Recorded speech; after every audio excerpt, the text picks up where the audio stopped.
Hello everyone and welcome to TV Talks, the show where I take a look at both the good and the bad of what television has to offer, and today, it's a big one. A very big one.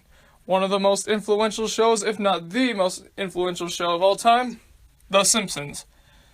I've long said that aside from Dave the Barbarian, The Simpsons is my favorite show ever. No doubt gets the Archibald seal of approval. There, we got that out of the way. Now it's time to talk about The Simpsons itself. The show is big for a number of reasons, and it didn't always start off like that because when it originally aired, it was a tiny, dinky little show, like most shows are when they start out, but this had one of the most humble beginnings of all shows. I'll explain in just a minute, but what's the premise? I'm pretty sure we all know by now. The Simpson family, the family of five with yellow skin, lives in the town of Springfield. Springfield is completely incompetent, has absolutely everything go wrong, all the people are crazy, corrupt, all that sort of stuff, and it shows their day-to-day lives as they try to get by in the city. So there's, of course, Homer Simpson, the blithering idiot father, who still has a good heart deep down. Marge Simpson, the independent and tough but very loving and kind wife. Bart Simpson, the troublemaking son. Lisa Simpson, who used to be the wise and cultured little girl who is now proselytizer. And then there's Maggie Simpson, who is the baby, who often gets overlooked, but even still has proven to be pretty intelligent at times. I mean, not articulate like Stewie Griffin, I'll get to that someday, but, she's still Maggie Simpson. Along the way, there's the evil, maniacal Mr. Burns, who runs the power plant, who always tries to assert his authority over the town and make everyone miserable. The absolutely corrupt Mayor Quimby, who's a parody of John F. Kennedy. The idiot police chief, Chief Wiggum. The comic book guy, Moe, Lenny, Carl, Hans Moleman, Dr. Hibbert. Oh, so many people. To name all the Simpsons side characters would take, days. There's so many of them. And every single one is memorable and fun. For instance, there's people, like I said, Mr. Burns. He is the villain of the show, but he's still a lot of fun because he hams it up like mad. Speaking of ham, there's also the bullies, Jimbo, Dolph, Kearney, and Nelson. Although Nelson isn't exactly in that specific group a lot of the time, but you get the point. They push the bully stereotype so far, and it's hilarious. While on the other side of the spectrum, there's people like Martin, who pushes the nerd stereotype so much that, again, it's hilarious. There's Ralph, who's probably the dumbest character on the show, and that's saying a lot. Krusty the Clown, the kid show host who probably shouldn't be let anywhere near children. Sideshow Bob, who is the evil big villain, I guess. He's not the main villain, but every time he comes around, there's something really big going on, voiced by Kelsey Grammer, my personal favorite character. Used to be out to get Krusty, but is now out to get Bart. So many people. I'm sure you all know them by now. So how did The Simpsons start? Because I mentioned this had a humble beginning. Well, Matt Groening wasn't originally going to pitch The Simpsons as a show. No. He was going to pitch Life in Hell, his comic strip. But he realized something. If the show flops, he won't own it anymore. He wanted to keep his intellectual property intact. So he knew that if he pitched it to Fox and they accepted it, he wouldn't own it anymore, so he wouldn't be able to do anything with it. So at the very last possible minute, he sketched out an outline of his family called The Simpsons, making Homer named after his father, Marge after his mother, Lisa and Maggie after his sisters, and instead of making the son Matt, he made it Bart, because Bart is if you reverse the A and the R, it's Brat. Pretty clever. So he pitched The Simpsons, and then they became shorts on the Tracy Ullman Show. The shorts were they were okay. I mean, people liked them reasonably, but they really weren't all that great. The animation was pretty bad. Everything was all rubbery. The voice cast was okay. Homer sounded like Walter Matthau. But they were just popular enough for Fox to give them a try, and they decided to make the episodes. Also, if you're wondering why The Simpsons are yellow, Matt Groening has said it's because he wanted them to catch people's eye when they were changing the channel, because yellow is one of the most bright and vibrant colors, so he wanted people to notice them sooner. So then, the season 1 was sent into production. They got Klasky Csupo of Rugrats and Wild Thornberrys fame to do the animation, and it was disastrous. No, not because people hated it. Oh, no. This hadn't aired yet. What happened was, they got back garbage. Klasky Csupo normally has a specific style, if you've seen, Rugrats or Wild Thornberrys. They're very kind of rough, really grainy style, sort of. And Matt Groening wasn't expecting them to do that for The Simpsons, but they kind of were. The animation was choppy, it was all rubbery, it didn't look right, it kind of looked like the Tracy Ullman shorts, but a little bit more buffed out. And while that would have been fine for like little TV pilots or, again, on the Tracy Ullman show, putting that on the new Fox network would have been terrible. People would not have wanted to watch a show with that bad of animation. But the problem is, they couldn't send it back. It was so pressed for time. They had to get the next episode out soon. So they had to decide which one of those episodes in the first season looked the least bad so they could send it out and send it to air. They had to send all but one back. The one they didn't send was supposed to be the last one, Simpsons Roasting an Open Fire. The Christmas special. That was supposed to be saved for last, but because it looked the least terrible, that had to go out to air first. And while the others had to be redone entirely. Yeah. Throughout the entire first season, the show got decent reviews and decent ratings, enough to get a second season. But the crew behind The Simpsons was going to learn from these reviews and ratings. They said, okay, so we're getting decent reviews, let's amp it up. So the second season did a lot more, I guess, experimental plots. It had a lot more jokes and it had a lot more heart. It easily put the first season to shame. More people took notice. So then they said, okay, let's really do it. And then, starting with season 3 onward, The Simpsons became the show we all know and love. Classic pop culture humor, super developed characters, believable scenarios, while also being still cartoons, extremely quotable dialogue, you name it, they had it. Oh, not to mention the songs. And of course, at season 3, people took notice of what The Simpsons was doing. And so then it caught fire. It was huge. I mean, granted, it was always decently popular before, but now this was huge.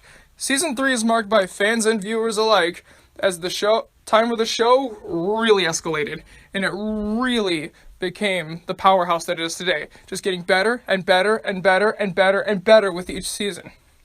In fact, it was able to be so popular that not only albums like Do the Bartman were released, but there was an episode in season 6 called Who Shot Mr. Burns Part 1, where, well, not to give anything away, but Mr. Burns gets shot. And the whole point is you have to find out who it is. In the premiere of season 7, Who Shot Mr. Burns Part 2 would tell you who it was. Well, people got so invested with Who Shot Mr. Burns that there were actually bets in Vegas over who did it. I mean, granted, I'm sure none of them got it right, but you know what I mean, right? It was huge.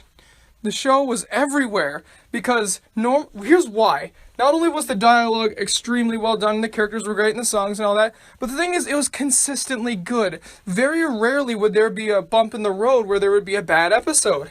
I mean, for the most part, everyone loved these things. And shows like, say, Modern Family, for instance, right now, where it goes completely off the rails into the levels of awful in the 6th season onward, The Simpsons just kept getting better and better, not flatlining, just better and better and better. Every single episode just seemed to get more epic, more hilarious, more quotable. Everyone was watching The Simpsons. Everyone was loving it because it had just no sign of stopping. It was like a freight train going off the rails with no sense of ending in momentum. It was super successful. Everyone was loving it. But then season 9 rolled around, and then it has what everyone considered to be the very first definitive bad episode, The Principal and the Pauper, which retconned about 9 years worth of Simpson material. If you know The Simpsons and you know about this episode, you know what I mean. The Principal and the Pauper is despised by fans and crew members alike. Matt Groening says that this is one of, if not his least favorite episode in the season 9 DVD commentary. Yeah, I mean, granted, he originally didn't like the episode A Star is Burns at the time when it came out, and so much so that he refused to put his name in the credits and refused to come on the DVD commentary. But this is the first time that people saw that The Simpsons could mess up. Granted, it didn't really sway people very much, but even still, people were a little upset with that one. Luckily, in the subsequent episodes, they proceeded to poke fun at it and even kind of retcon it. They retconned the one that retconned 9 years. But that's not where the story stops. Coming around season 11, I'd say, this is where things start getting rocky. The episodes were not just flatlining, but they were kind of going a little downhill. Say, like, okay, season 10 is, like, usually considered the last definitive golden season for The Simpsons. So then season 11 kind of dips down a little bit and goes about to season, I'd say, 6 level quality. And people took notice because they did weird things like having jockey elves and stuff in the horse racing episode, and it started getting a lot more experimental again, like what they did in season 2, but not really out of like seeing what would work, but out of just shock and seeing just how far they could push it. Season 12 kind of did the same thing. And then season 13 sort of did the same, but then it became kind of evident they were running out of ideas. By around season 13, that's kind of when the show stopped becoming the golden sitcom. And by that time, there was things like Futurama, Family Guy, trying to steal its thunder. Although Simpsons remained on top, it wasn't being as successful as it was. No one was like gathering around the water cooler and just talking about The Simpsons all day. Now, a lot of people considered it a season 11 and stuff to be where the show stops being good. Well, it really depends on the person. That's just what a lot of the people say. Some people say 13. I say it stops being, well, it starts declining at around 11. But I say the last good season would be like 18 or so. After that, then it really starts going. But to be fair, how a lot of the people think that the new ones are bad, I actually think that a lot of them are pretty good. I mean, they're not nearly as good as something like Lisa's Substitute, Cape Fear, Itchy and Scratchy Marge, or anything like that. No. They're just good. They're not great, just good. But yeah, when they mess up in the newer ones, they mess up bad. Really, really badly. And also, like the newer seasons, the last 3 have been the worst seasons of The Simpsons, I think. But oh well, we're always going to remember what The Simpsons was back then. A comedic powerhouse that everybody would tune in to watch, no matter what. Because The Simpsons was just great. It influenced so many people of how to get their senses of humor and their senses of writing. Shows like Family Guy, Futurama, Bob's Burgers. I bet none of them would have existed if it wasn't for The Simpsons. After all, this thing was watched by like everybody, and it was so influential and impactful. The characters were simple but lovable, with also an added layer of complexity when you look deep down.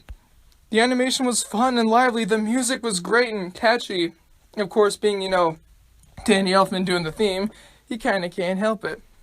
Everything about the show just worked. It worked well. It had a great time slot too, which really helped. And of course, when it became the height of the Fox lineup, you better believe that they promoted it like crazy. But hey, why wouldn't you? And of course, they shelled out for things like Butterfinger, of course. Those commercials are great.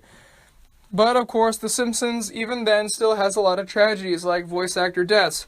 The murder of Phil Hartman, who played people like Troy McClure, who you may remember from such movies as The President's Neck is Missing or Christmas Tape Goes to Summer Camp. And Lionel Hutz, he was murdered, and his last appearance was in Bart the Mother. Then, of course, Marcia Wallace, the voice of Edna Krabappel, which that's a really bum rap for Ned Flanders.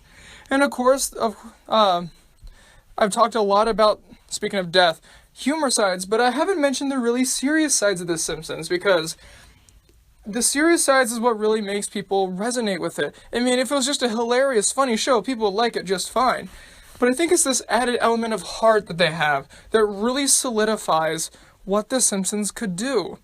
For example, Round Springfield in season 6, when Bleeding Gums Murphy, Lisa's idol and saxophone mentor, the one who, in season 1, I believe, or season 2, helped her cheer up and realize that Bart wasn't such a bad brother and really helped her out through all these bad times, he ended up dying suddenly, and she never really got the proper chance to say goodbye.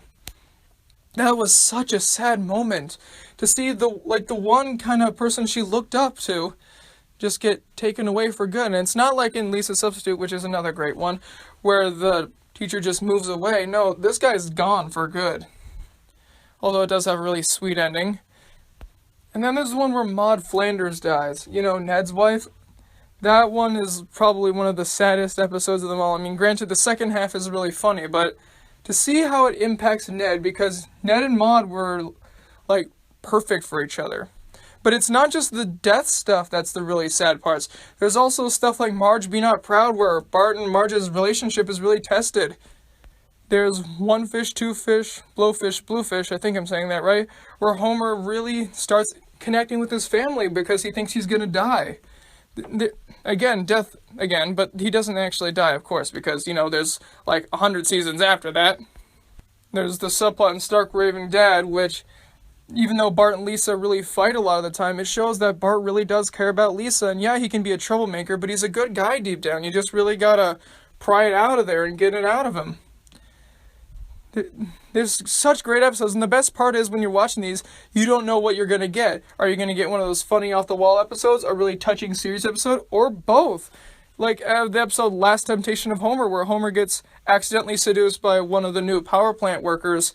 It's both really funny because he's trying to avoid her and prove that they have nothing in common, but it's also really sweet to show that Homer is really involved with Marge and really dedicated, and that he doesn't want to leave her just for some floozy, in his mind, of course, who in actuality probably isn't even really attracted to him. It's kind of ambiguous. But anyways, the point is, it shows that he really does care about Marge, and this is the doofus Homer guy. We see Marge care about Homer a lot, but it's really an extra special moment where we see the idiot Homer actually caring about his family. Because he does. He's not someone like Peter Griffin who actively hates his family. It seems like there are times, especially when he strangles Bart, where he doesn't like his family, or at least looks like it, but he really does. He just doesn't have the right way of expressing it, and he's a little too impulsive. But he really does care. That's the important thing about The Simpsons, too. No matter what, whether it's a humor episode, or a serious episode, or a mixed episode, the family always cares about each other. They're always there for each other. They're always there to support and love each other, no matter what happens. The show really is something great, but even this 18-minute review or so won't be able to be enough to explain just what about this works.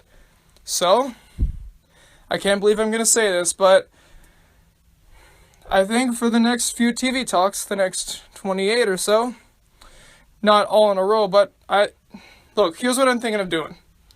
I think I'm going to review each Simpsons season individually. Yeah, not in the same format of Pie Guy Rules where I did the tribute to him with the Dave the Barbarian one. No, I'm just going to do the TV Talks format and basically do a TV Talks on every single episode in the season. Yeah, that's right, every single Simpsons episode, because I've seen every single episode at least 3 times. What can I say? I just love this show. So, just sit back and get ready for those. Now, just to clear up, I'm not going to do exclusively the Simpsons ones. It's probably going to be every other TV Talks or so. But it's going to be huge. 600 episodes of The Simpsons, I think. 600 or 500. Yeah, I think 600. It's going to be crazy. But there's going to be a lot of laughs, a lot of heart, and towards the end, a lot of mediocrity, I believe. Oh well. So, you know what I think about The Simpsons. Tune in next time where I talk about The Simpsons Season 1. But tell me, Internet, what do you guys think of The Simpsons? Comment below and let me know. Now, if you excuse me, I'm going to go break out my Simpsons seasons that I own, seasons 1 through 15, and have a little bit of a marathon.